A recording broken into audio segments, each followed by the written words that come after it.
रोई रोई बेटी पूछे सुनी मोरे बाबा, अरे दुनिया के कोई सन रिवाज रे ललनवा, अरे दुनिया के कोई सन रिवाज रे ललनवा।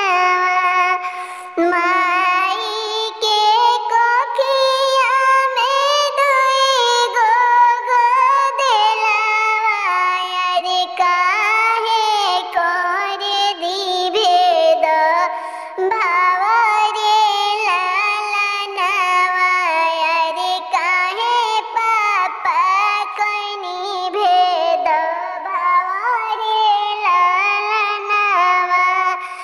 बेटवा के बेरी बाजे बरो बजनवा, अरे बेटी बिना मनवा धूमिला रे ललनवा, अरे बेटी बिना मनवा धूमिला रे ललनवा। बेटवे के बेरी नाचे आई पावड़िया, अरे बेटी बेरी कुछ ना बाजे रे ललनवा, अरे बेटी बेरिया कुछ ना बाजे रे ललनवा। बेटवे के बेरी बाजे सगरो बजनवा, अरे बेटी बिना कुछ नहीं बाजे रे ललनवा, अरे बेटी बेरिया मनवा उदास रे ललनवा।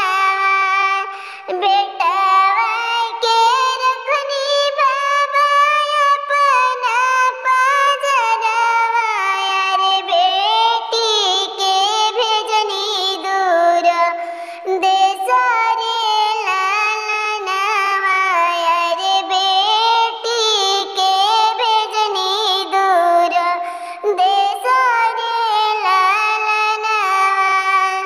बेटवा के रखनी बाबा अपना ही घरवा, अरे बेटी के भेजनी दूर देश